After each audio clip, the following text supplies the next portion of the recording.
성경 봉독 가시겠습니다. 사무엘상 9장 2절을 보시겠습니다. 기스가 아들이 있으니 그 이름은 사울이요 준수한 소년이라. 이스라엘 자손 중에 그보다 더 준수한 자가 없고 키는 모든 백성보다 어깨 위에 더하더라.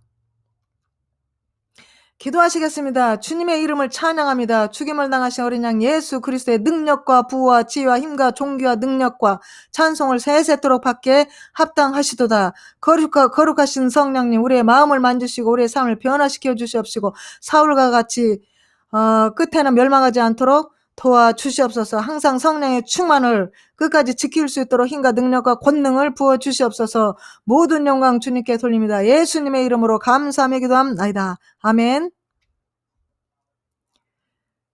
사무엘상 9장 2절을 보면은 기스가 아들이 있으니 그 이름은 사울이요 준수한 소년이라. 이스라엘 자손 중에 그보다 더 준수한 자가 없고 키는 모든 백성보다 어깨 위에는 더하더라. 예, 사울은 외모가 참 잘생겼습니다. 오늘은 성경에 나오는 사울왕에 대하여 말씀을 나누겠습니다. 사울왕은 구원받고 거듭나고 성령의 은사를 받았는데도 불구하고 왜 마지막에는 멸망당했는지에 대하여 말씀을 나누겠습니다. 사울왕은 구원을 받았습니다. 사울왕은 거듭났습니다. 사울왕은 성령을 선물로 받았습니다. 사울왕은 구원을 받고 거듭나고 성령을 선물로 받은 사람이었습니다. 그러나 사울왕은 끝에는 멸망을 당했습니다. 오늘날 대부분의 사람들이 거듭나면, 예수 믿고 구원받으면, 한 번 예수 믿고 구원받으면 결코 멸망하지 않는다는 이런 말씀을 굳게 믿고 있습니다. 그러나 성경은 그렇게 말하고 있지 않습니다. 한 번 예수 믿고 구원받으면 결코 구원을 잃어버릴 수 없다는 가르침은 성경적이 아닙니다. 성경은 구원받고 성령 체험한 사람들이 죄로 말미암아 구원을 잃어버린 사람들이 많다고 기록되어 있습니다. 중요한 것은 회개에 합당한 열매를 맺는 것입니다. 그리스도인들은 회개에 합당한 열매를 맺지 않으면 다 멸망을 합니다. 마태복음 7장 19절 20절을 보시겠습니다. 아름다운 열매를 맺지 아니하는 나무마다 찍혀 불에 던지느니라. 이러므로 그들의 열매로 그들을 알지니라. 예, 여기서 보면은 열매를 맺어야 천국을 간다고 지금 예수님께서 직접 말씀하고 계십니다. 예. 그런데 우리 지금 현대 교회에서 가르치는 그 교리는 말씀은 뭡니까? 예, 예수 믿으면 다 무조건 구원입니다, 그냥. 예. 그런데 성경은 그 반대로 말하고 있다는 것을 우리가 명심해야 될 것입니다. 열매는 그들의 행동입니다.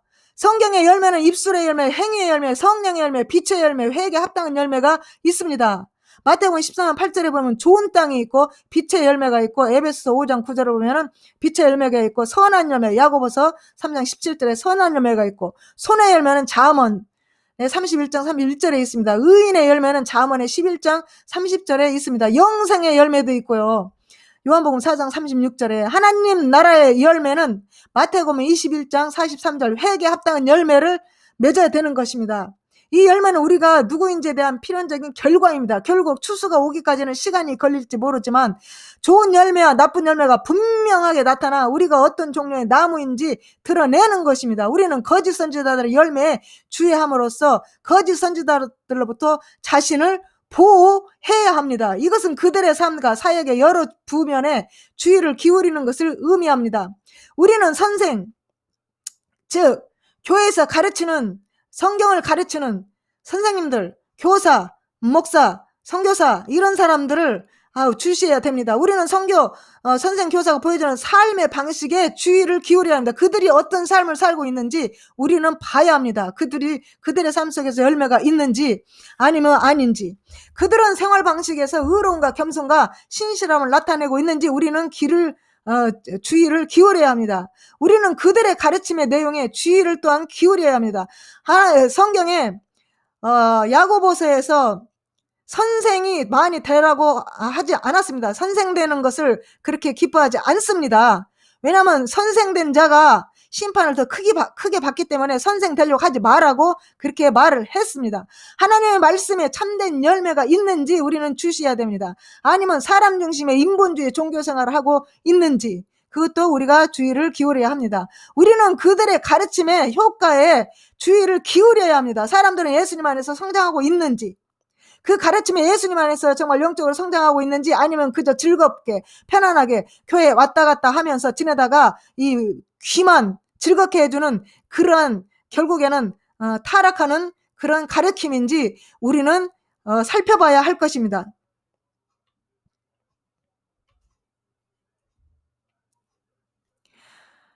사무엘상 9장 1절에서 2절을 보면은 이 사울의 애모는 참 잘생겼습니다.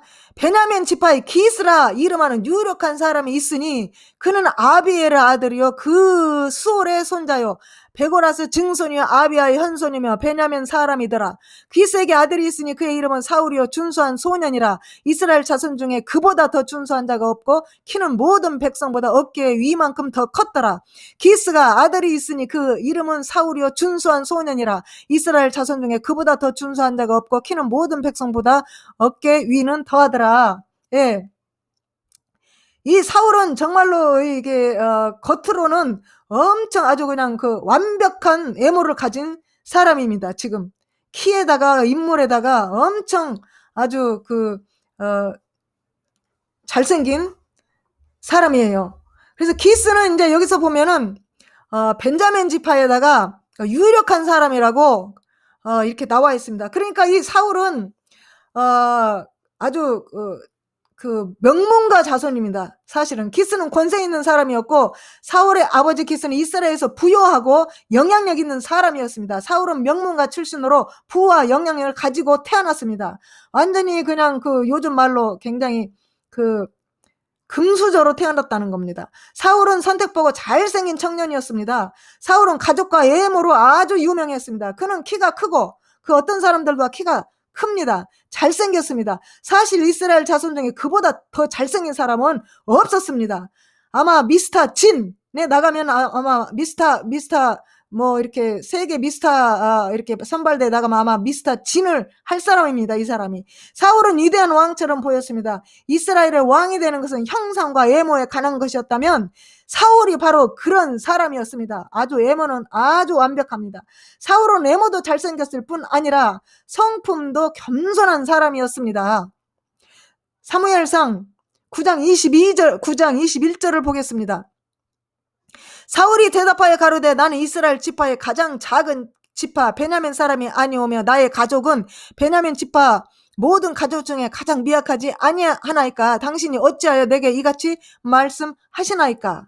예, 이렇게 아주 겸손하게 말을 합니다. 지금 여기서 아까 전에 아까 본 그 장에서는 기스는 권세 있는 사람이었고 이스라엘에서 부역 영향력 있는 유력한 사람이라고 지금 나왔습니다. 그런데 이 사울은 대답하기를 아주 겸손하게 우리 지파가 이렇게 연약하고 가장 작은데 저한테 무슨 왕이 되라고 하십니까? 이건 말도 안 됩니다. 이런 식으로 이제 얘기를 겸손하게 합니다. 그래서 하나님의 사람들은 처음에는 이렇게 다 겸손하고 착하고 이렇게 갑니다. 그래서 사울의 성품은 겸손한 성품입니다. 사울은 선지자가 찾아와 머리에 기름을 부어도 백성들이 왕으로 추대했음에도 불구하고 자신은 자격이 없다고 생각할 정도로 아주 겸손한 사람이었습니다. 사실 이 기름 부음을 안 받으려고 왕이 되지 않기 위해서 숨어버렸습니다. 사실 어디에 그 장비 뒤에 숨어버렸는데 하나님이 또 그걸 선지자 사무엘에게 가르쳐 주셨습니다. 사무엘이 저기 어디에 숨었다고. 그래서 이제 사무엘이 이제 찾아와서 이제 기름을 부었습니다. 아주 겸손한 아주 사람이었습니다. 예.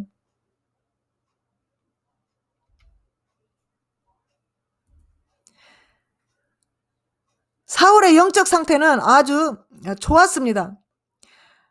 사무엘상 10장 1절에서 6절을 보시겠습니다. 사무엘이 기름병을 취하여 사울의 머리에 붓고 입 맞추어 가로되 여호와께서 내게 기름을 부어사 그 기업의 지도자를 삼지 아니하셨느냐. 내게는 여호와의 신이 크게 임하리니 너도 그들과 함께 예언을 하고 변하여 새 사람이 되리라. 예, 우리가 성령을 받으면요 그냥 새 사람이 됩니다. 예, 나중에 타락해서 문제지. 나중에 타락해도 회개만 잘하면 되는데 회개가 안 된다는 것이 겁나게 문제가 되는 것입니다, 지금.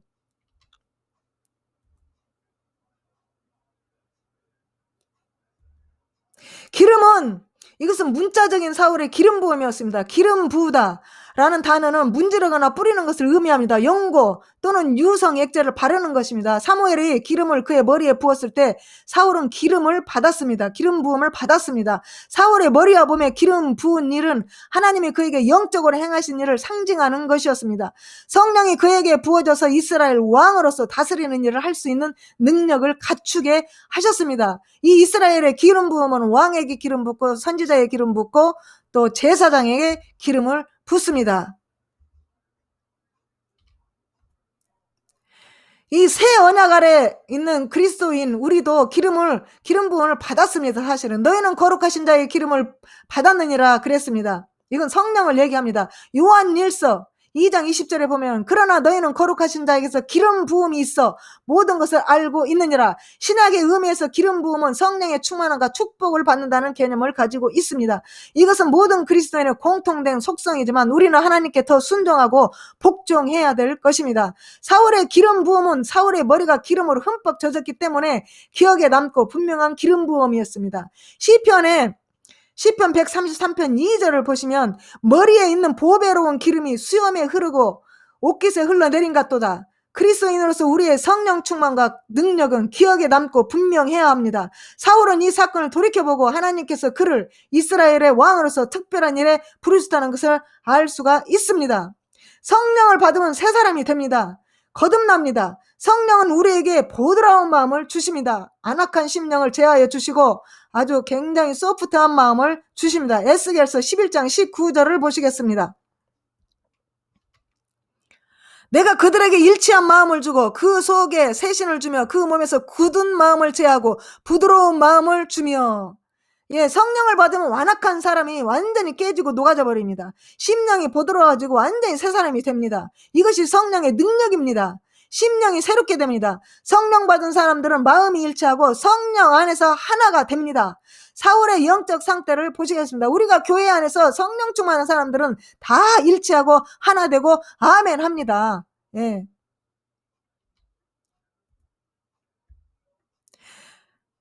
사무엘상 10장 9절 말씀을 보시겠습니다.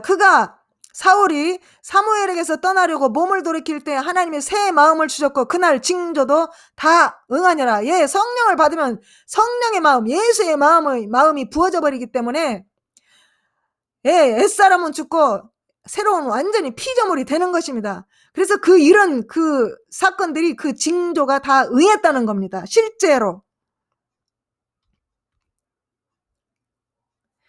이 새 마음이라고 하는 것은 중생의 경험을 얘기하는 것입니다. 사울은 하나님의 능력으로 새로운 피조물이 된 것입니다. 사울은 확실히 구원의 경험을 한 사람입니다. 그런데 사울왕이 결국에 멸망당하는 경험을 하게 됩니다.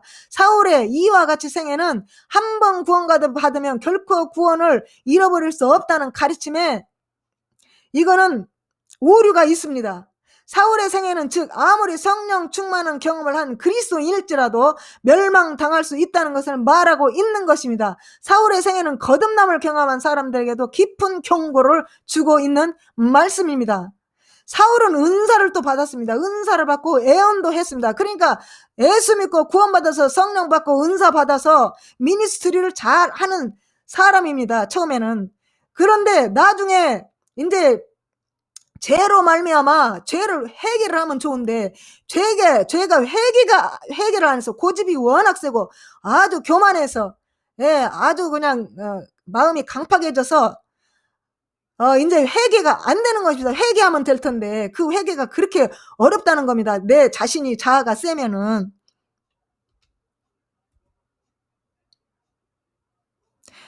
사무엘상 10장 10절을 보시면 그들이 산에 이를 때 선지자의 무리가 그를 영접하고 하나님의 신이 사울에게 크게 임함으로 그가 그들 중에서 애언을 하니 하나님의 선물을 받은 사울입니다. 선물은 성령의 은사를 말합니다. 이 사울은 성령의 은사 중에서 애언의 은사를 받은 사람입니다.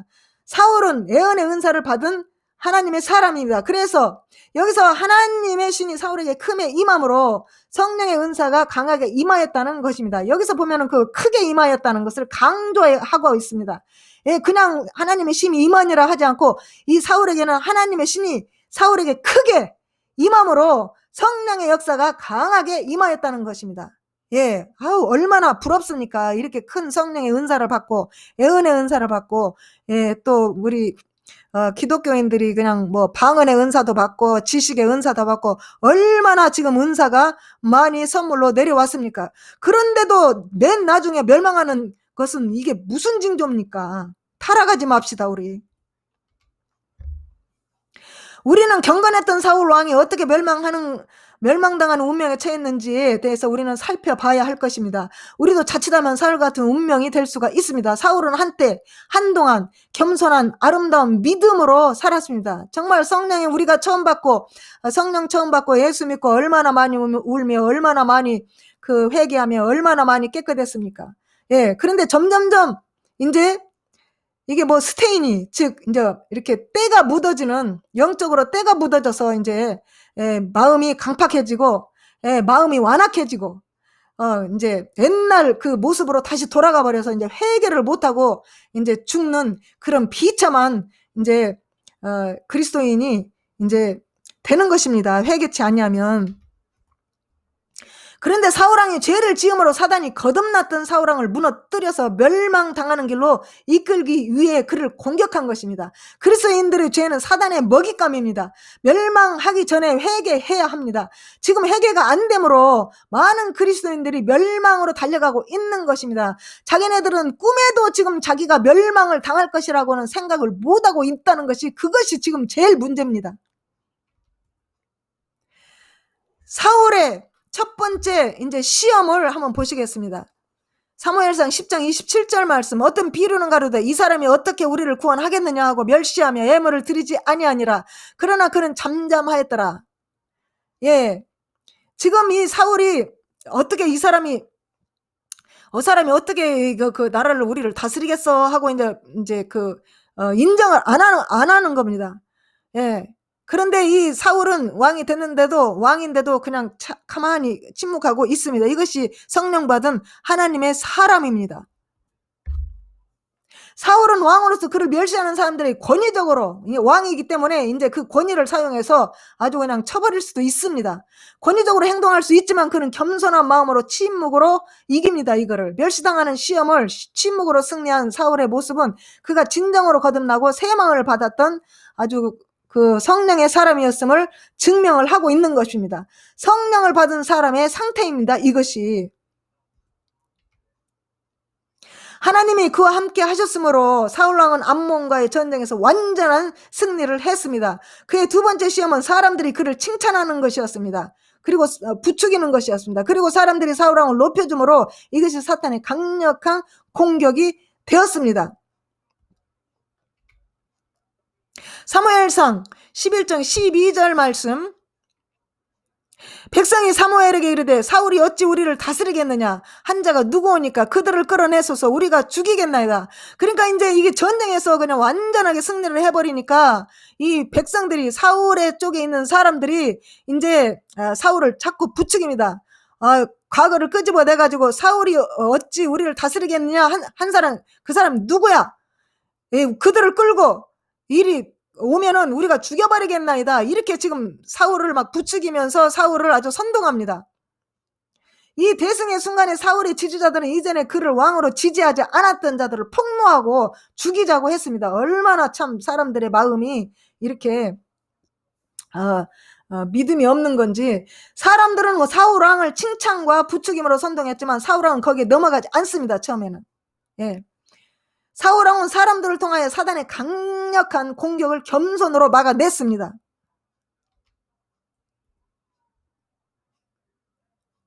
두 번째 공격은 칭찬과 부추김이었습니다. 오늘날 많은 목회자들과 부자들과 지도자들이 이 시험 앞에 쉽게 무너집니다. 사울 왕은 백성들이 몰려서 칭찬과 부추길 때 어떻게 반응을 했는지 보겠습니다. 사무엘상 11장 13절 말씀. 사울이 가로되 이날에는 사람을 죽이지 못하리니 여호와께서 오늘날 이스라엘 중에 구원을 베푸셨습니다. 예, 이거 보세요. 이제 성령의 사람이 되니까 오늘날 사람을 죽이지 못한다. 그러니까 예를 들어서 이제 정말로 이 사울왕이 성령을 안 받고 그냥 보통 세상의 왕이었고 성격이 있는 사람이라면 기분이 나빠서 그래? 그 나를 지지하지 않는 사람 다 데려와. 다 죽여. 이렇게 할 수도 있다 이 말입니다. 그런데 사울이 가로되 이날에는 사람을 죽이지 못하리니 여호와께서 오늘날 이스라엘 중에 구원을 베푸셨음이라. 얼마나 지금 하나님이 기뻐하는 말을 하고 있는 겁니까? 사울왕은 오히려 자기를 멸시하는 사람들에게 용서와 자비를 베풀고 하나님께 영광을 돌렸습니다. 죽이지 않겠다고 선언한 이것이 사울왕의 신앙이었고 믿음이었습니다. 이런 사울에게도 약점이 있었습니다. 이 사울이 갖고 있던 이 문제는 오늘날 수많은 사람들을 멸망으로 이끌고 있는 문제입니다. 사무엘상 10장 8절을 보시겠습니다. 너는 나보다 앞서 길갈로 내려가라. 내가 네게로 내려가서 번제와 화목제를 드리리니 내가 네게 가서 너의 행할 길을 가르칠 때까지 7일을 기다리라. 예, 이것은 아주 중요한 명령이었습니다. 그들의 직분의 성격상 왕은 누구를 기다리지 않고 다른 사람들이 그들을 기다립니다. 그를 기다립니다. 왕을 기다리죠. 사람들이. 왕이 사람들을 기다리는 것이 아니라. 그러나 사무엘은 사울에게 그를 기다리라고 명령했습니다. 왜냐하면 하나님의 선지자가 이스라엘을 다스리는 이 왕보다 더 큰 권위를 가지고 있었기 때문입니다. 사울은 자신이 왕임에도 불구하고 주님의 선지자에게 복종했음을 보여야 했습니다. 세 번째 시험은 블레셋 사람이 이스라엘과 싸우려 하여 모였는데 사무엘상 13장 5절 말씀. 블레셋 사람이 이스라엘과 싸우려 하여 모였는데 병거가 3만이요 마병이 6천이요 백성은 해변에 모래같이 많더라. 그들이 올라와서 베다원 동편 믹마스에 진침해 사울은 사무엘이 정한 기한대로 1회 동안을 기다렸으나 기다렸어요. 지금 7일을 기다렸으나 사무엘의 길갈로 오지 아니하며 백성이 사울에게서 흩어지는지라. 사울이 이르되 번제와 화목제물을 이리로 가져오라 하여 번제를 드렸으니 번제를 그냥 드려버렸습니다. 이게 조금만 기다리면 될 것을. 사울왕은 주의를 바라보고 불안하여 사무엘이 7일을 기다리라 한 말을 어깁니다. 하나님의 말씀을 버리고 자신의 느낌과 생각을 따라갑니다. 병거 마병 합쳐 9,000명이 있었는데 600명 군사만 남았습니다. 다 이제 흩어지고 이스라엘 백성이 이제 동요합니다. 이런 상황에서 사울왕은 과연 믿음을 지킬 수 있겠습니까? 믿음을 그래도 믿었어야 되는 겁니다. 사무엘이 7일을 기다리라고 했을 때 그 선지자의 말을 믿었어야 되는 것입니다. 하나님은 7일 후에 너와 함께 하겠다는 약속을 하셨지만 사울은 하나님의 뜻에 순종치 못했습니다. 이 주위 환경을 바라보고 제사가 끝나자마자 이제 사무엘이 도착을 했습니다. 제사가 끝나자마자, 그러니까 조금만 더 기다렸으면은 이렇게 되지 않았을 것을 사울은 자기에게 입장을 또 이렇게 말을 합니다. 변명을 합니다. 이 사울의 변명. 사울이 가로되 백성은 나에게서 흩어지고 당신은 정한 날 안에 오지 아니하고 블레셋 사람은 나를 치러 길갈로 내려오겠고 내가 여호와께 은혜를 간구치 못하였다고 부득이하여 전제를 드렸나이다. 그러니까 부득이해서 내가 제사를 지냈다. 그래서 이제 이렇게 변명을 합니다. 하나님 앞에는 인간의 변명은 절대 통하지를 않습니다. 불순종, 이 말은 하나님의 말이 아닌 창조주 하나님의 말씀이라 거역하는 것을 이제 큰 죄입니다. 이게 불순종은 큰 죄입니다. 사람의 말이 아닌 창조주 하나님의 말씀이라서 이 말씀을 거역하는 것은 큰 죄입니다. 상황에 따라가면 하나님의 말씀을 무시하게 됩니다. 이것이 사울이 망한 이유입니다. 오늘날 사울의 제가 교회에 수많은 사람들을 통하여 나타나고 만연합니다. 사무엘상 13장 13절에서 14절을 보시겠습니다. 이제 사무엘이 와서 이제 아주 책망을 합니다. 사울 왕을. 사무엘이 사울에게 이르되 왕이 망령되이 행하였도다. 왕의 하나님 여호와께서 왕에게 명하신 명령을 지키지 아니하였도다. 그리하였다면 여호와께서 이스라엘 위에 왕의 나라가 영영히 세우셨을 것이거늘 지금은 왕의 나라가 길지 못할 것이라. 여호와께서 왕에게 명하신 말을 왕이 지키지 아니하였으므로 여호와께서 그 마음에 맞는 사람을 구하여 그 백성의 지도자를 삼으셨느니라 하고, 하나님께서 이스라엘 왕을 바꾸시겠다고 사울에게 선언하신 이유는 순종하지 않는 자는 하나님의 마음에 맞지 않아서 더 이상 사울에게 이스라엘 나라를 맡길 수가 없기 때문입니다.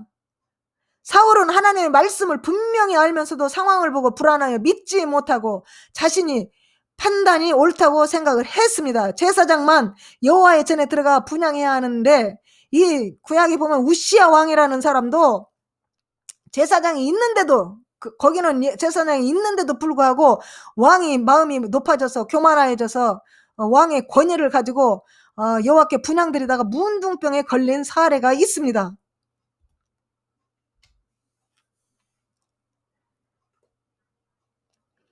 역대하 26장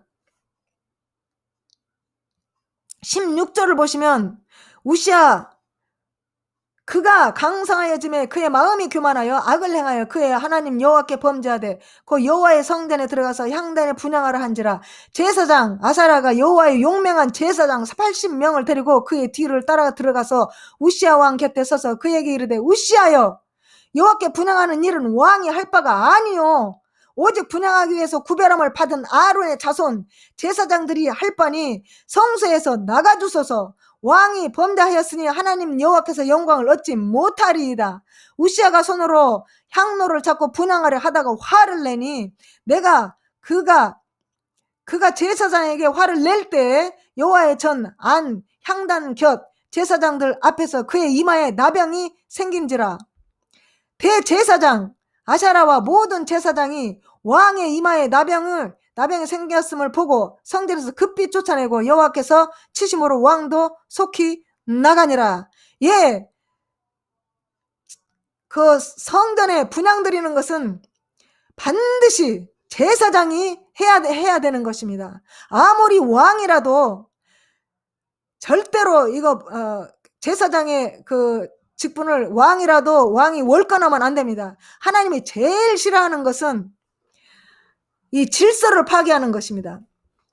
그래서 이 제사장이 이거 미리 알고 어떻게 우시야 왕이 오기 전에 그걸 막아보려고, 왜냐면 그걸 막아야 우시야 왕도 살고 다 사는 거 아니겠습니까? 왕이 살아야. 그래서 그 대제사장이 그 우시야 왕을 위해서 그냥 미리 와서 이렇게 하면 안 된다고 해도 안 된다고 하니까는 오히려 그냥 그 제사장한테 아주 분노해가지고 화를 내고 이래버리니까 이제 그 문둥병이 이제 발하는 그 즉시 문둥병이 발해서 이제 하나님께서 치셔가지고 이제 그 밖으로 나간 겁니다. 그래서 이 우시야 왕은 평생 이제 혼자서 따로 이제 평생도록 죽을 때까지 혼자 사셨습니다.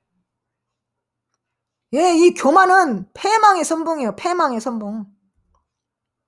인간의 역사는 번영이 만들어내는 미묘한 위험에 대해 끈질긴 증거를 제공합니다. 이 역사가 지금 증거하는 겁니다. 역경보다 더 많은 사람들이 그것에 타격을 받습니다.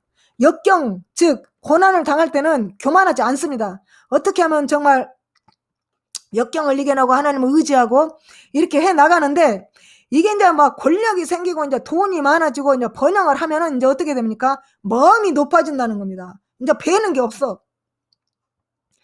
예, 그래서 번영이라고 하는 것은 항상 영혼을 교만의 위험에 빠뜨리고, 마음이 교만해진 영혼을, 교만은 언제나 패망의 선봉이라는 겁니다. 잠언서에 거만한 마음의 선봉이요 넘어짐의 앞잡입니다. 이 교만한 사람들이 다 이렇게 해서 넘어지고 다 멸망을 당했습니다.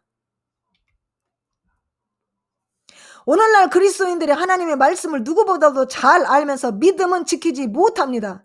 이스라엘이 살아남을 수 있는 유일한 길은 하나님께서 주신 말씀 그대로를 믿고 따라가는 것 뿐입니다.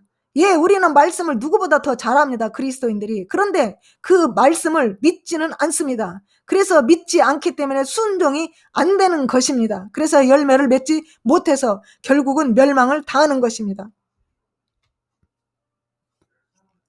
사울은 왕이 되기 전에 그의 인격은 겸손한 사람이었습니다. 왕의 자리를 사양할 정도로 겸손했던 사람이고, 또 그 기름 부음을 안 받으려고 막 어디로 숨어가지고 하나님이 찾아낸 그런 참 하나님 보시기에 아름다운 사람이었습니다. 왕인 자신을 멸시한 사람도 용서해 줄 정도로 온유한 사람이었습니다. 온 백성에게 칭송을 받아도 겸손을 유지했던 사람이었습니다. 그런데 말씀 그대로 따라가는 순수한 믿음의 신앙은 없었습니다. 오늘날 많은 그리스도인들이 이것으로 무너지고 있습니다. 아무리 친절하고 온유하고 예의 있고 인품이 좋고 인격이 반듯하고 인애와 인정이 많아도 말씀을 따라가는 신앙이 없으면 사울처럼 무너지게 됩니다. 그것은 인본주의 신앙이 되는 것입니다. 그래서 인본주의는 예수님이 베드로에게 베드로는 예수님을 생각해서 그리 마옵소서, 십자가 지러 간다니까 그리 마옵소서. 그러니까 예수님이 사탄아 물러가라. 너는 하나님의 일을 생각지 않고 사람의 일을 생각하는도다. 이거 인본주의입니다. 그래서 우리가 말씀에 순종하지 못하는 이유는 믿지 않기 때문에 순종하지 않는다는 것입니다. 히브리서 3장 18절 19절을 보시겠습니다. 또 하나님이 누구에게 맹세하사 그의 안식에 들어오지 못하리라 하셨느뇨?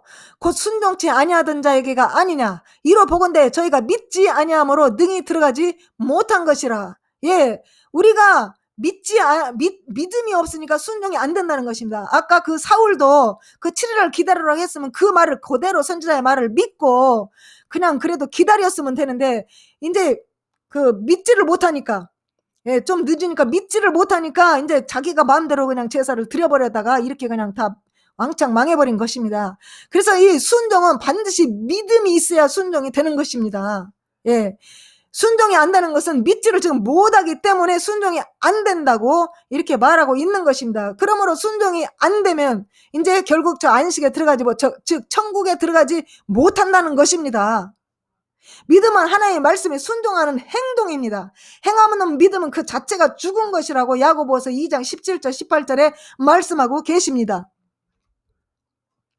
이와 같이 행함이 없는 믿음은 그 자체가 죽은 것이라. 혹이 가로되 너는 믿음이 있고 나는 행함이 있으니 행함이 없는 내 믿음을 내게 보이라. 나는 행함으로 내 믿음을 내게 보이리라. 믿음은 순종으로 나타나는 행함입니다.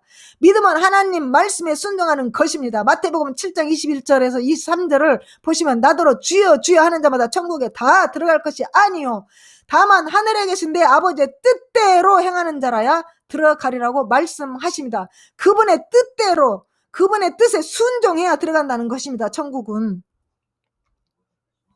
한번 보시겠습니다. 마태복음 7장 21절 23절 말씀. 나더러 주여 주여 하는 자마다 천국에 다 들어갈 것이 아니요 다만 하늘에 계신 내 아버지의 뜻대로 행하는 자라야 들어가리라. 내가 저에게 밝히 말하되 내가 너희를 도무지 알지 못하니 불법을 행하는 자들아 내게서 떠나 가리라. 여기 보세요. 예수님께서 정확하게 말씀했지 않습니까? 내 아버지의 뜻대로 행해야 천국에 들어간다는 겁니다. 내 아버지 뜻대로, 하나님의 뜻대로, 그러니까 하나님의 말씀대로, 하나님의 그분의 뜻대로 순종해야, 그것이 행함으로 나타나야 천국에 들어간다는 것입니다. 우리 그리스도인들은 이 땅에 살면서 두려워하며 떨며 날마다 구원을 이루어 가야 합니다. 빌립보서 2장 12절을 보시겠습니다. 그러므로 나의 사랑하는 자들아 너희가 나 있을 때뿐 아니라 더욱 지금 나 없을 때도 항상 복종하여 두렵고 떨림으로 너희 구원을 이루라. 예. 그러므로 너희가 항상 순종한 것 같이 우리가 예수께서 보이신 순종 사이에 그 연관성을 놓치지 말아야 합니다. 이게 지금 이 빌립보서 2장 8절하고 이게 연결되는 말씀입니다. 예. 여기서 8절을 보면 너희가 항상 순종한 것 같이 우리가 예수께서 보이신 순종 사이 연관성을 이제 놓치면 안 됩니다. 사람의 모양으로 나셨음에 자기를 낮추시고, 예수님께서 이 땅에 오셔가지고 사람의 모양으로 오셔서 자기를 낮추시고 죽기까지 복종했다. 이것은 이제 하나님의 말씀에 하나님의 뜻에 순종하는 행함이 주께서 하셨다는 거 아닙니까 지금. 예, 사람의 모양으로 오셔가지고 자기를 낮추시고 죽기까지 복종하셨으니 그 죽기까지 복종하셨느니라. 그리고 바울이 예수를 따르는 그리스도인들에게 기대한 순종은 빌립보서 2장 12절입니다. 그러니까 예수 그리스도가 이 땅에 오셔가지고 십자가 못 박혀 죽기까지 순종하고 복종한 것을 지금 이렇게 계속 이어서 나가는 겁니다. 그래서 그러므로 내 사랑하는 자다, 내가 항상 순종하여 내가 있을 때와 같이 할 뿐 아니라 이제 더욱 내가 없을 때에도 순종하여 두렵고 떨림으로 자기 구원을 이루라고 하신 것입니다. 인본주의, 상황윤리 이런 것들은 하나님 말씀에 순종하는 데 있어서 장애가 됩니다. 예, 행동이 범주적 원칙 대신 맥락 안에서 판단하는 윤리 체계를 상황윤리라고 합니다. 하나님의 말씀과 계명에 의해 판단하거나 결정하지 않고 자신의 이익에 맞게 상황에 맞게 합리화를 시켜가지고 판단하는 것을 상황윤리라고 합니다.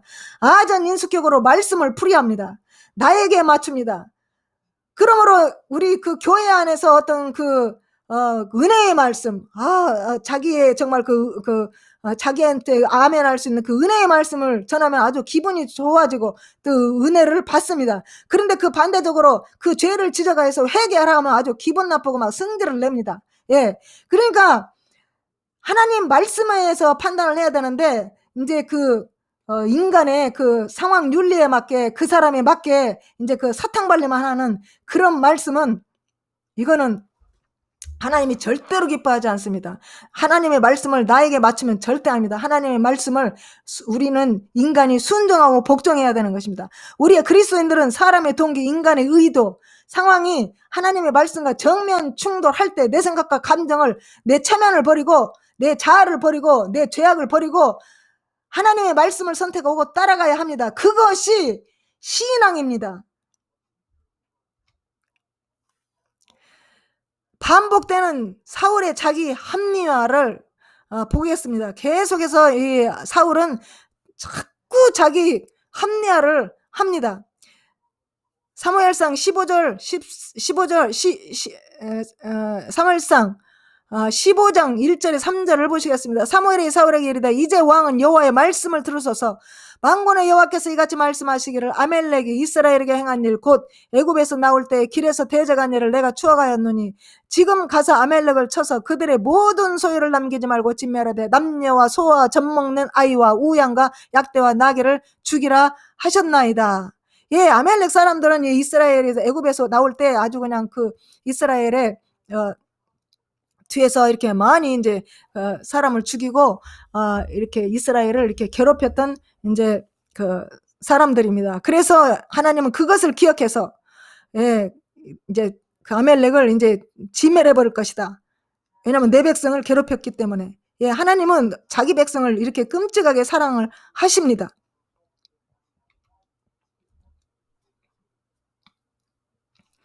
사울과 백성의 아각과 그 양과 소의 가장 좋은 것 또는 기름진 것과 어린 양과 모든 좋은 것을 남기고 진멸을 즐기하냐고 가치 없고 낮은 것은 진멸하니라. 사울은 불순종은 하나님의 명령보다 자기 마음대로 행동을 했습니다. 자기 생각대로 했습니다. 이런 사람들은 회개가 참 되기가 힘듭니다. 그래서 결국은 사울의 회개가 안 됨으로 멸망을 당했습니다. 사울이 하나님 말씀에 불순한 이유는 하나님의 명령이 그의 마음에 들지 않았기 때문입니다. 하나님의 명령도 내 머리로 이해되지 않으면 순종이 안 됩니다. 성경에 구원받고 은사받고 은혜받은 사람들이 영원히 멸망당한 것을 말하고 있습니다. 어떻게 구원받고 성령받고 새 사람이 된 사람이 이렇게 하나님의 말씀에 불순종할 수 있는 건지, 이렇게 그냥 믿음이 없는 건지, 그렇죠. 성경에 구원받고 은사받고 은혜받은 사람들이 영원히 멸망당한 것을 이제 성경은 말하고 있습니다. 사울왕은 교만죄로 망했습니다. 이 교만은 회개가 안 되는 병입니다. 치료할 수 없는 아주 중병입니다. 이게 지금 오늘날 이 그리스도인들이 개하시는 탐욕으로 문둥병에 걸렸습니다. 아가는 이스라엘 백성들이 하나님께 바친 물건 훔쳐서 죽임을 당했습니다. 유다는 은 30냥의 예수를 팔아서 회개 없이 자살하여 죽었습니다. 아나니아 삽비라는 성령을 속인 죄로 즉사했습니다. 성령을 해방하는 사람들은 영원히 멸망합니다. 히브리서에 저희가 믿지 아니함으로 순종이 안 되었다라고 말씀하고 계십니다. 믿어야 됩니다. 하나님의 말씀을 믿고 따르면 되는 것인데, 예, 우리가 환경을 바라보고 이제 연약에 빠지는 경우가 있어. 그런데 우리가 연약에 빠질 수 있어요. 죄를 질 수가 있습니다, 사실. 그런데 문제는 회개를 안 한다는 겁니다. 그게 회개만 하면 살 텐데, 회개 합당한 열매를 맺으면 살 텐데 지금 이것이 안 되고 있는 것입니다. 지금 사무엘상 15장 13절을 보시겠습니다. 사무엘이 사울에게 이른즉 사울이 그에게 이르되 원컨대 당신은 여호와께 복을 받으소서. 내가 여호와의 명령을 행하였나이다. 자, 지금 사울이 사무엘에게 이제 말하는 것을 보세요. 내가 여호와의 명령을 행했다는 겁니다. 예, 명령을 어겨놓고 지금 자기는 명령을 행하였다. 이렇게 말하고 있습니다. 지금. 그러니까 그러면서 사무엘 당신의 여호와께 복을 받으소서. 내가 여호와의 명령을 행했으니까. 지금 이 말입니다. 하나님 앞에서는 절대 인간의 변명이 안 통합니다. 오히려 변명하면 할수록 죄만 짓는 것뿐입니다. 오히려 추한 것이 더 드러납니다. 사무엘이 가로되 그러면 내 귀에 들려오는 이 양의 소리와 내게 들리는 소의 소리는 어찌미니까?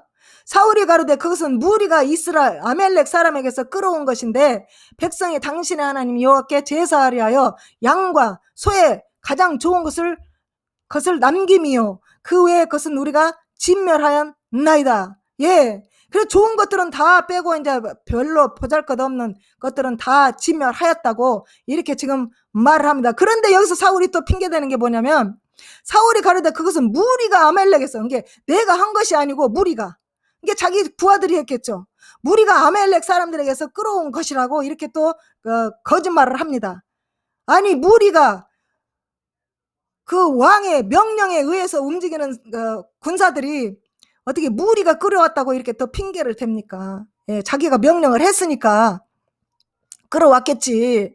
예, 그래서 무리가 내가 끌어온 게 아니고 무리가 아멜렉 사람에게서 끌어온 것입니다. 백성이 당신의 하나님 여호와께 제사하려고 한 게 결국은 하나님께 제사하려고 이렇게 끌어왔다. 이렇게 지금 얘기하고 있는 것입니다.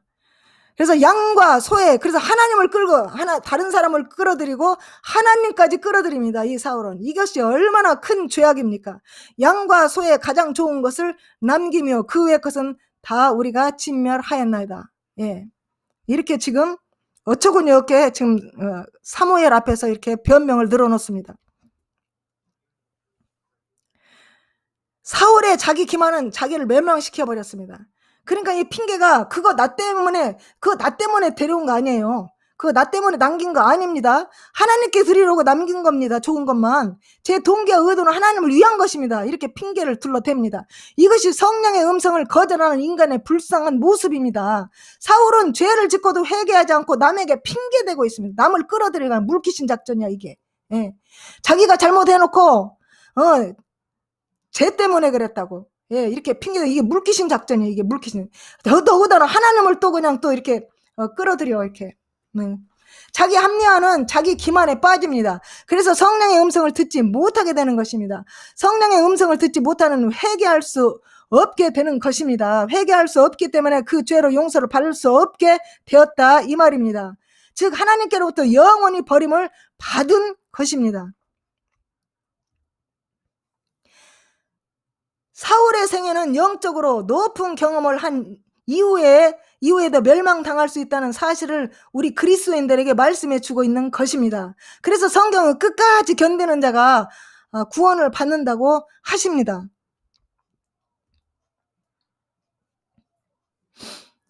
우리가 하나님의 말씀을 기초로 하지 않는다면 성경은 교회에서 열심히 일하더라도 예수님을 믿고 구원받았다 할지라도 그릇된 믿음이 우리를 파괴시킬 수가 있다고 성경은 말하고 있습니다. 그래서 우리가 그 초심으로 돌아가서 첫사랑을 찾고 그 믿음, 그 성령 충만을 계속 기도와 말씀으로 행함으로 유지해야 될 것입니다. 그렇지 않으면 이 세상은 지금 죄악된 세상이고 지금 이 세상은 아주 마귀가 역사하는 세상이기 때문에 언제 어떻게 공격을 받아서 언제 우리도 이렇게 홀가닥 넘어가서 이렇게 파괴될 수가 있는지 모릅니다. 그러니까 정신을 차려야 되는 대목입니다. 여기가 지금. 그리고 혹시라도 그냥 엉겹결에 뭐 죄를 졌다 할지라도 상황을 보고 형편이 어려워서 죄를 졌다 할지라도 바로 깨닫고 바로 해결을 해야 합니다. 예, 회개하면 살 수가 있습니다. 예를 들면 사울왕, 게하시, 유다 그리고 그리스도인들의 첫사랑을 버리는 것, 항상 듣지만 진리에 도달하지 않는 사람들, 그들이 구원받았다고 확신하는 사람들은 다 자기 기만에 빠져 있는 것입니다. 사울은 성품이 좋고 용서를 베푸는 좋은 사람이었습니다.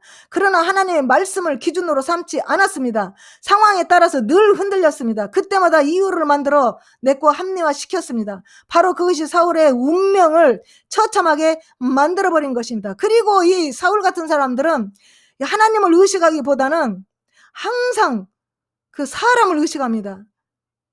그래서 그 사무엘이 왔을 때 그냥 나 죽었어 하고 이렇게 무릎 꿇고 사람이 보든지 말든지 듣든지 말든지 이렇게 내가 정말 하나님 앞에 범죄하였나이다 하고 그냥 용서를 빌고 이렇게 했으면 다윗처럼 그렇게 했으면 좋았을 뻔했는데 그냥 오히려 반대로 그럼에도 불구하고 내 체면을 좀 세워달라 이 사람들 앞에서 이러고 있으니 어떻게 하나님이 멸하지 않겠습니까?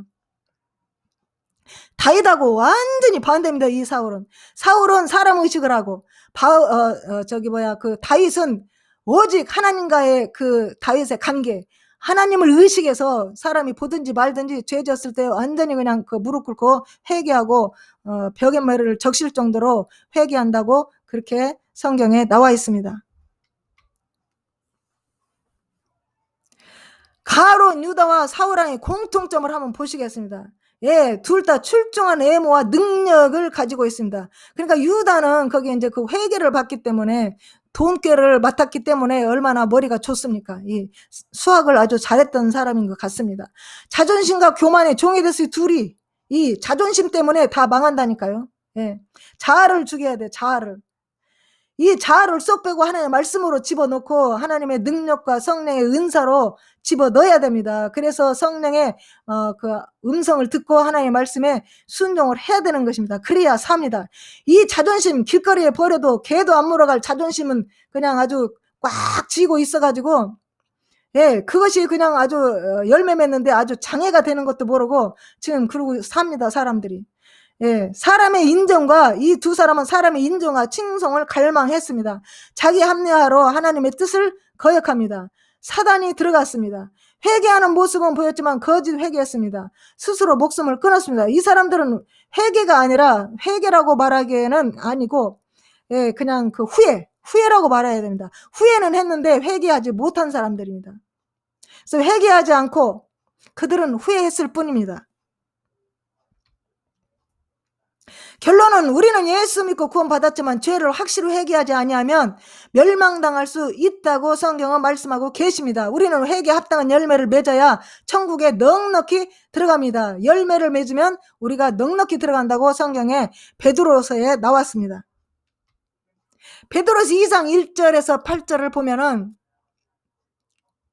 그러므로 너희가 더욱 힘써 너희의 믿음의 덕의 지식의 절제 인내를, 인내의 경건을, 경건의 형제 우애를, 형제 우애의 사랑을 더하라. 이런 것이 너희에게 있어 흡족한즉 너희로 우리 주 예수 그리스도를 알게 게으르지 않고 열매 없는 자가 되지 않게 하려니와. 우리는 예수 믿고 구원받았지만 죄를 확실히 회개하지 않으면 멸망당할 수 있다고 성경은 누누이 지금 말씀하고 계십니다. 우리는 회개 합당한 열매를 맺어야 천국에 넉넉히 들어갑니다. 1절에서 1장 9절에서 11절 말씀을 보시겠습니다. 예, 이런 것이 없는 자는 소경이라. 그러니까 열매 없는 사람들은 아무리 예수를 믿는다고 하고 교회 와서 봉사를 잘하고 무슨 헌물을 잘 내도 이런 것이 없으면 소경이라는 말입니다. 소경. 이게 진짜 봐야 될 것을 못 보고 알아야 될 것을 모른다는 겁니다. 멀리 보지 못하고 그 옛죄가 깨끗하게 된 것을 잊어버렸다. 그러니까 우리가 처음 예수 믿고 구원받고 성령 받으면 정말로 깨끗하게 회개가 돼서 옛날의 죄를 다 깨끗하게 씻어버렸습니다. 예. 그런데 옛죄가 깨끗하게 된 것을 이제 잊어버렸어요. 다시 이제 옛날 옛모습 그대로 그 성품, 그 자아, 그 고집, 그 자존심을, 그 교만 그대로 지금 이 안에서 나타난 것입니다. 예. 이제 열매가 없는 사람이 돼버린 겁니다. 그러므로 형제들아 더욱 힘써 너희 부르심과 택하심을 굳게 하라. 너희가 이것을 행한즉 언제든지 실족하지 아니하리라. 이같이 하면 우리 주 예수 그리스도 예수의 나라 영원한 나라에 들어감을 넉넉히 너희에게 주리라. 그러니까 이것을 행하라고 그러잖아요. 지금 믿음의 덕을 덕의 지식을 지식의 절자를 이런 것을 행하면 이런 열매가 나타난다는 겁니다. 이것을 행하라. 그러면 언제든 실족하지 아니한다. 예, 행하라. 그러니까 이 말로만 듣고 이것을 행치 아니하면 이게 뭐가 되는 겁니까? 이게 죽은 거죠. 이게. 그래서 이것을 행한즉 언제든지 실족하지 아니하리라. 이같이 하면 우리 주 예수 그리스도 예수 영원한 나라에 들어가면 넉넉히 너희가 주는 게 넉넉히 이런 열매를 맺으면 믿음의 덕의 지식을 이 열매들을 맺으면 넉넉히 아주 넉넉히 천국에 들어간다고 지금 말씀하시는 것입니다. 천국은 열매를 맺음으로 넉넉히 들어갈 수 있는 것입니다. 우리는 예수 믿고 구원받았지만 죄를 확실히 회개하지 않으면 멸망당할 수 있다고 성경은 계속해서 경고하고 말씀하고 계십니다. 우리는 회개 합당한 열매를 맺어야 천국에 넉넉히 들어가는 것입니다. 회개 합당한 열매를 맺어서 넉넉히 천국에 들어갈 수는 저와 여러분이 되시기를 주의 이름으로 축원합니다. 기도하시겠습니다.